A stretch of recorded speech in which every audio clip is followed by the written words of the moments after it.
Découvre 5 failles émotionnelles féminines qui, une fois maîtrisées, te donnent un avantage presque injuste sur les femmes.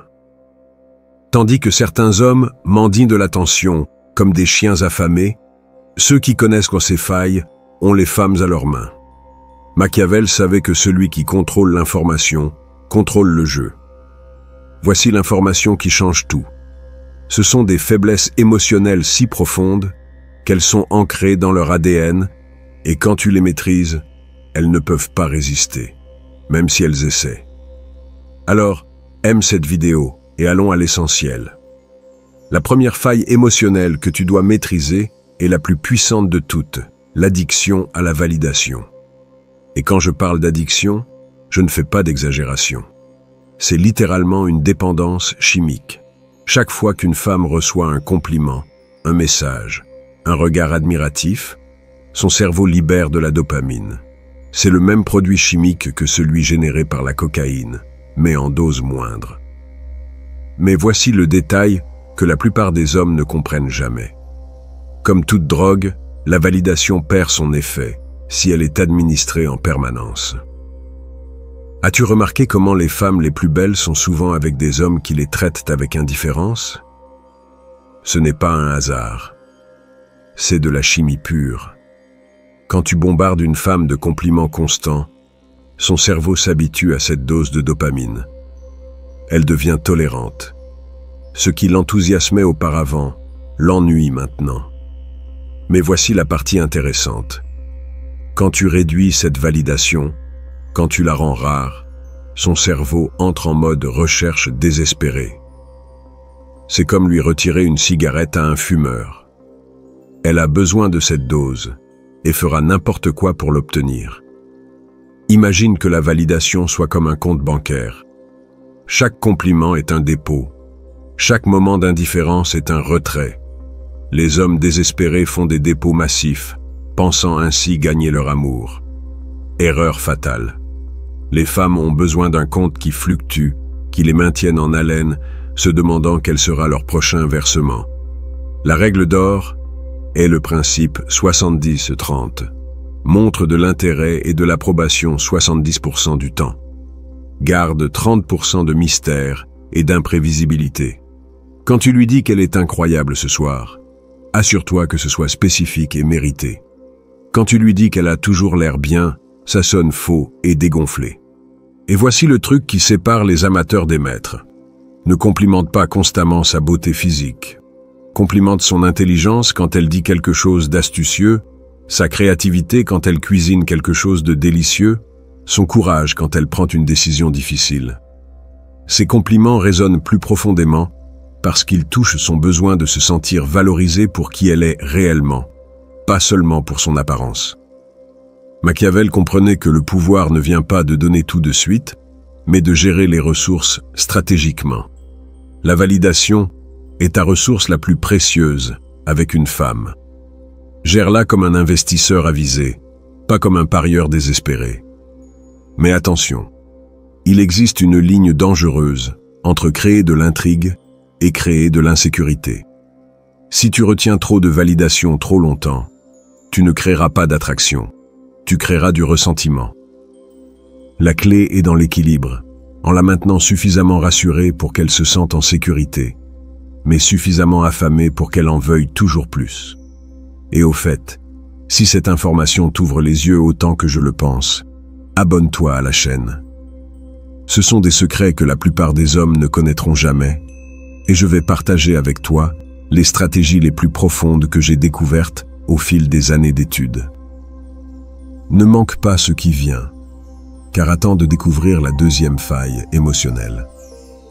Elle est encore plus puissante que l'addiction à la validation, et elle concerne quelque chose que toutes les femmes désirent, mais qui paradoxalement les ennuie lorsqu'elles l'obtiennent. C'est le piège dans lequel tombent 90% des hommes sans même s'en rendre compte. Te souviens-tu de ce piège émotionnel dont je t'ai parlé? Le voici. Les femmes disent qu'elles veulent de la sécurité et de la certitude, mais leur cerveau s'enflamme avec l'incertitude. C'est la plus cruelle des paradoxes de la psychologie féminine. Pense-y un instant. Combien de fois as-tu vu une femme perdre de l'intérêt pour un homme qui lui accorde toute l'attention du monde, qui répond à ses messages instantanément, qui planifie chaque détail de leur vie? C'est comme si une clarté totale était du poison pour l'attraction. Il existe un phénomène psychologique appelé l'effet Zeigarnik. Notre cerveau est obsédé par les tâches inachevées, par les questions sans réponse.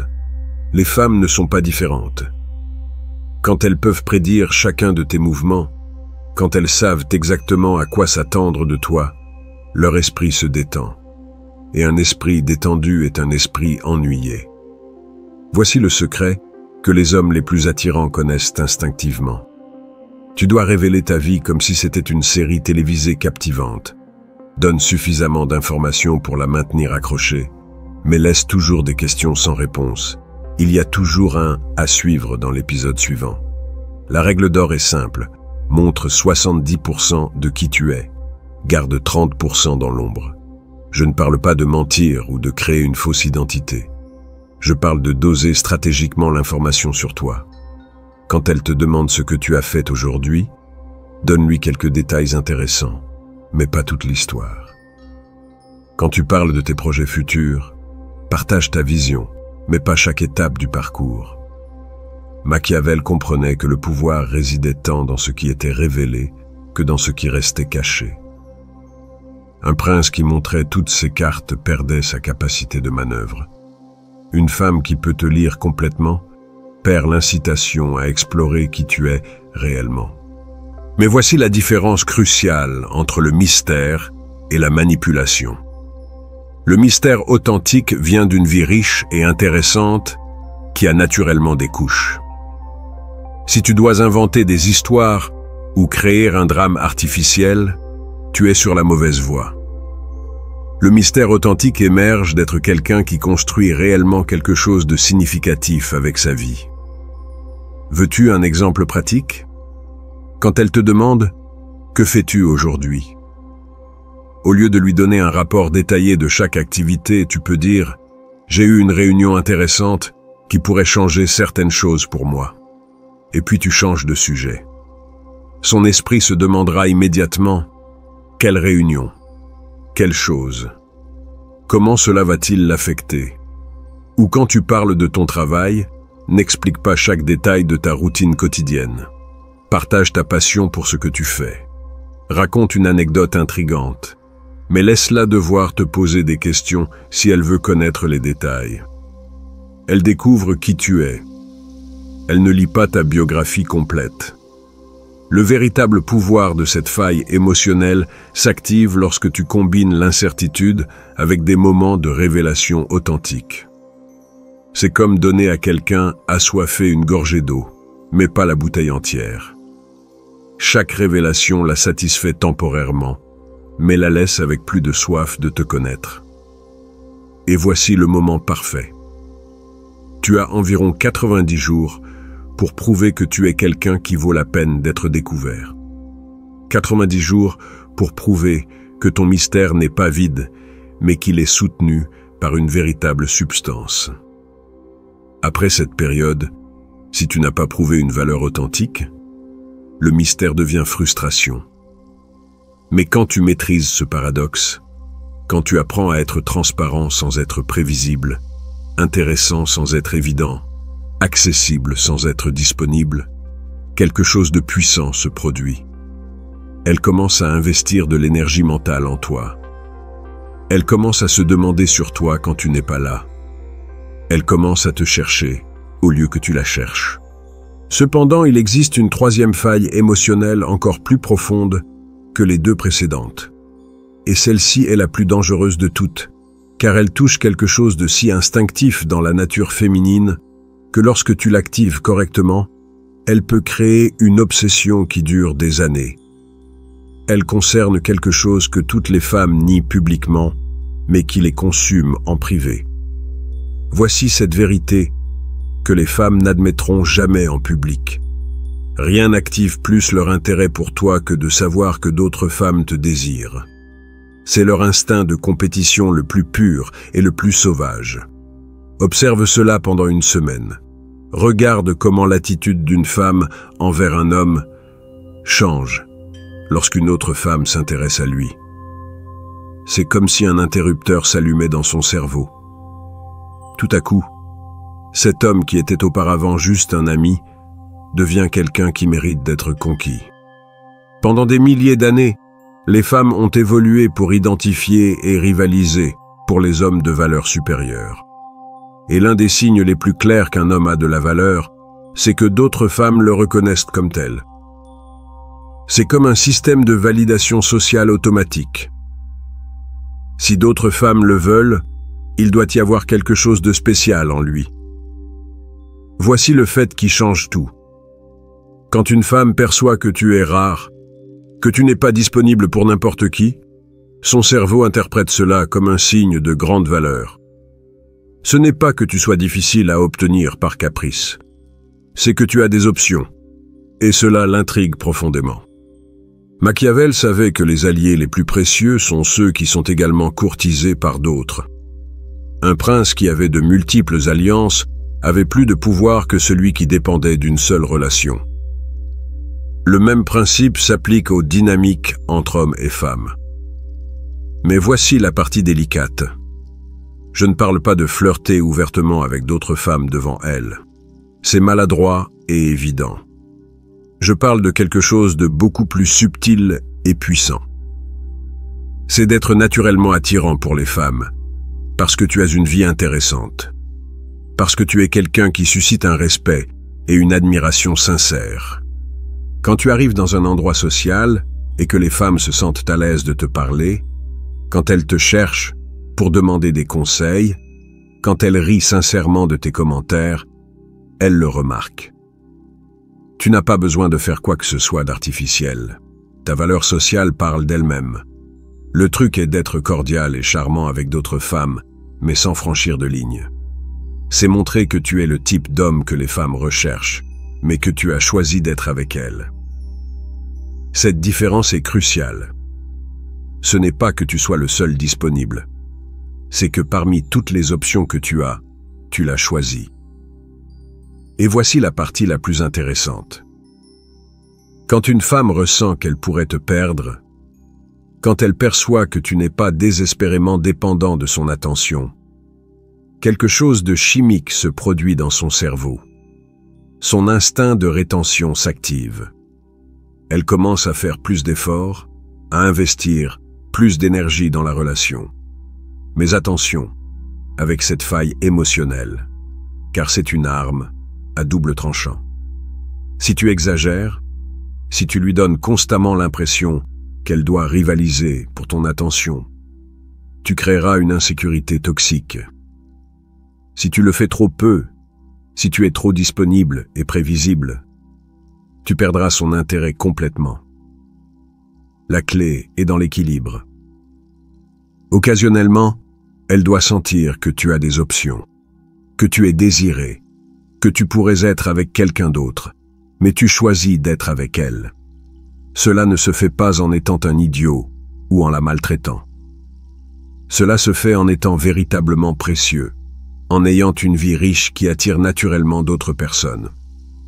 Veux-tu un exemple pratique?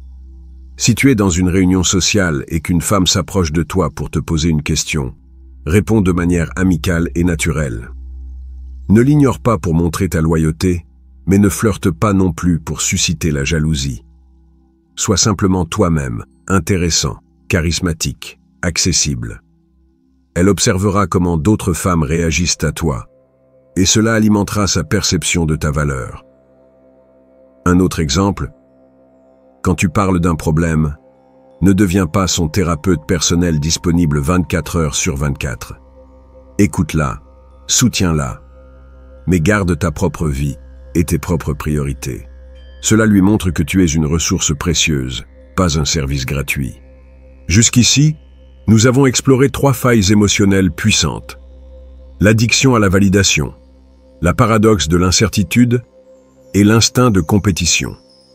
Chacune de ces failles peut changer dramatiquement la façon dont les femmes te perçoivent et te répondent.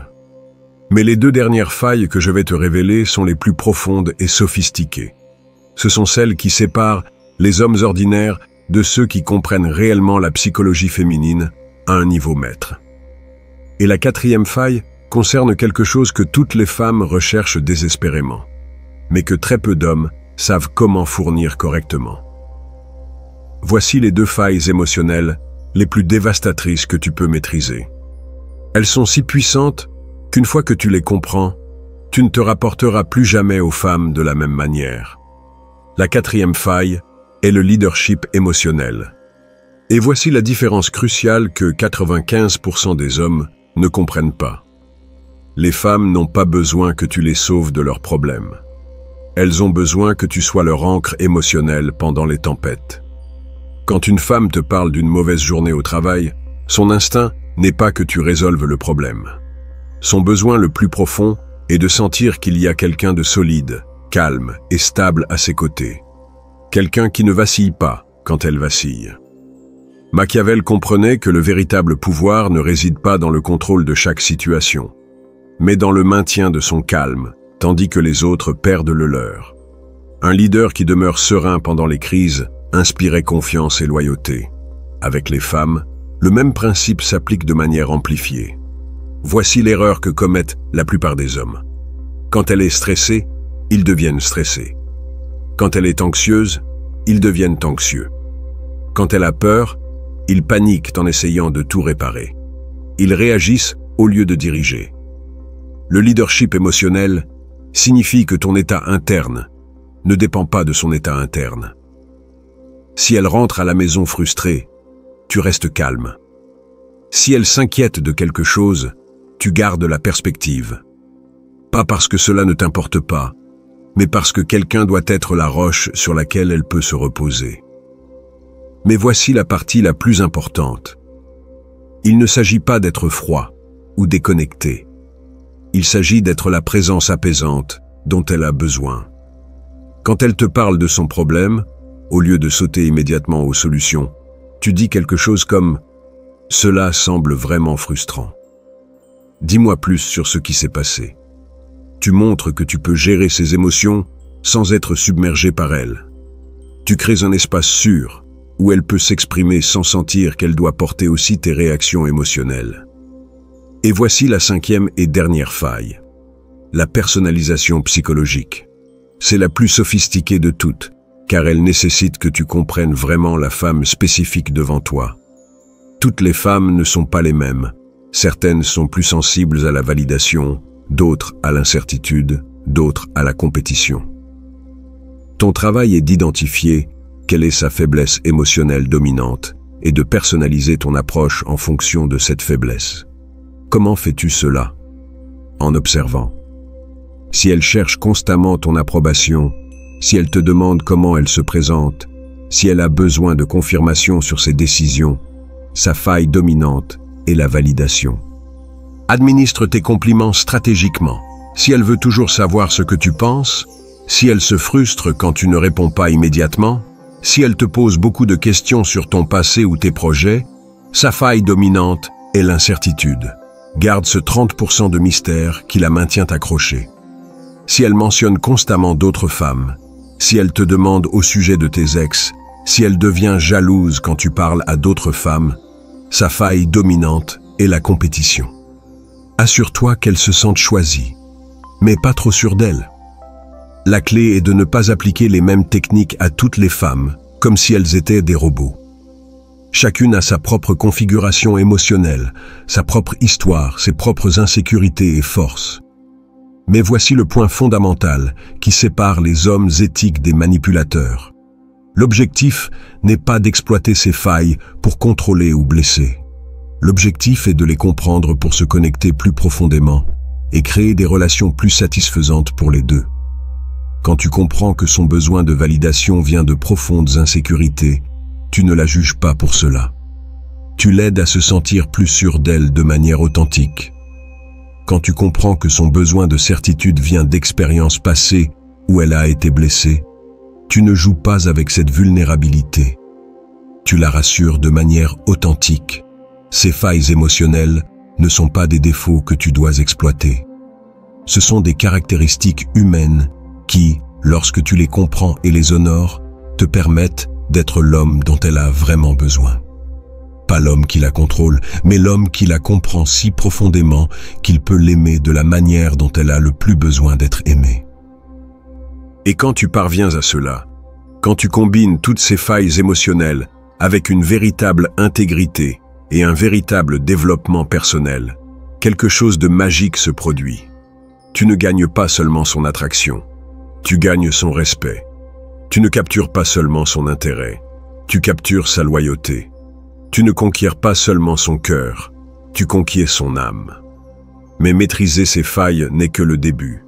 Le véritable pouvoir vient de leur application avec sagesse, avec éthique et avec un véritable engagement envers ton propre développement en tant qu'homme. Maintenant, tu connais les 5 failles émotionnelles qui te donnent un avantage injuste. Validation, incertitude, compétition, leadership émotionnel et personnalisation psychologique. Mais souviens-toi, ces armes sont inutiles si tu ne travailles pas à devenir l'homme qui mérite de les utiliser. Ta tâche est simple, choisis une faille et maîtrise-la pendant les 7 prochains jours. Observe comment tout change lorsque tu comprends l'esprit féminin mieux qu'elle-même. Si cette connaissance t'a transformé autant que je l'espère, abonne-toi et partage dans les commentaires un conseil qui pourrait aider d'autres hommes. Le pouvoir partagé se multiplie. Le jeu ne fait que commencer.